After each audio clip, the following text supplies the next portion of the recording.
২০১৩ সালে একটি দ্বিপক্ষীয় প্রত্যাবর্তন চুক্তিতে স্বাক্ষর করেছিল ভারত এবং বাংলাদেশ। পরে ২০১৬ সালে এই চুক্তি সংশোধন করা হয়, যাতে দুই দেশের মধ্যে পলাতক বন্দী ও আসামিদের বিনিময় আরও সহজ ও দ্রুত হয়। বেশ কিছু ভারতীয় পলাতক আসামি, বিশেষ করে উত্তর পূর্ব ভারতের বিদ্রোহী গোষ্ঠীর অন্তর্ভুক্ত আসামিদের বাংলাদেশে লুকিয়ে থাকা এবং ভারতের বাইরে কাজ করার প্রেক্ষাপটে এই চুক্তিটি করা হয়েছিল। একই সময়ে বাংলাদেশ জামাত উল মুজাহিদিন বাংলাদেশের জেএমবির মতো সংগঠনগুলোর থেকেও সমস্যায় পড়েছিল। সেই সময়ে এই গোষ্ঠীটির সদস্যদের ভারতের পশ্চিমবঙ্গ এবং আসামের মতো রাজ্যে লুকিয়ে থাকতে দেখা গেছে।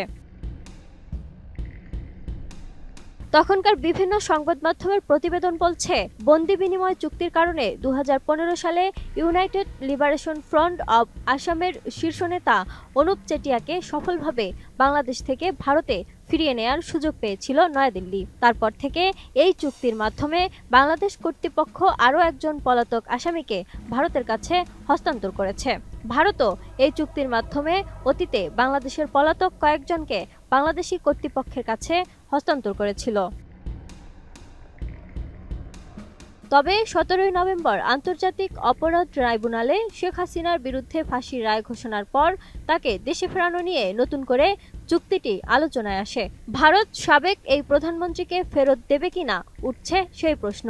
এদিকে ভারত এখনও এই বিষয়ে কোনো চূড়ান্ত সিদ্ধান্ত দেয়নি। এদিকে আন্তর্জাতিক অপরাধ ট্রাইব্যুনাল কর্তৃক মানবতা বিরোধী অপরাধের দায়ে শেখ হাসিনাকে মৃত্যুদণ্ডাদেশ দেওয়ার পর পরিস্থিতি আরও অশান্ত হয়ে উঠেছে। RICL TMX, যুগের পর যুগ স্থাপনা থাকে মজবুত। জুলাই আগস্ট ২০২৪-এর ছাত্র জনতার অভ্যুত্থানের সময় ক্ষমতাচ্যুত হওয়ার পর শেখ হাসিনা ভারতে চলে যান। তারপর থেকে সেখানেই রয়েছেন তিনি।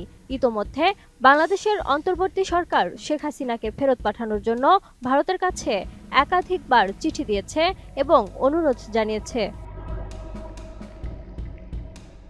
ভারত এই অনুরোধগুলির বিষয়ে এখন পর্যন্ত নীরব রয়েছেন। এখনও কোনো পদক্ষেপ তারা নেয়নি। তবে বিভিন্ন সংবাদ মাধ্যমের প্রতিবেদনে ইঙ্গিত দেওয়া হয়েছে যে ভারত রাজনৈতিক কারণে তাকে ফেরত না দেওয়ার সিদ্ধান্ত নিতে পারে। ভারতের পররাষ্ট্র মন্ত্রণালয়ের একজন মুখপাত্র এর আগে বলেছিলেন, বাংলাদেশের সাবেক প্রধানমন্ত্রী নিরাপত্তা সংক্রান্ত উদ্বেগের কারণে ভারতে রয়েছেন। যদিও ২০১৩ সালে স্বাক্ষরিত প্রত্যাবর্তন চুক্তির অধীনে হাসিনার প্রত্যাবর্তন চাওয়ার অধিকার বাংলাদেশের রয়েছে, তারপরও এই চুক্তিতে ভূরাজনৈতিক এবং কূটনৈতিক প্রভাবগুলো বেশ জটিলভাবেই রয়ে গেছে। সামগ্রিকভাবে ভারত সরকার এখনও আনুষ্ঠানিকভাবে শেখ হাসিনাকে বাংলাদেশের কাছে হস্তান্তর করার বিষয়ে কোনো সম্মতি দেয়নি। তবে তাকে ফেরত আনতে কূটনৈতিক ও আইনি প্রক্রিয়া চলমান রয়েছে।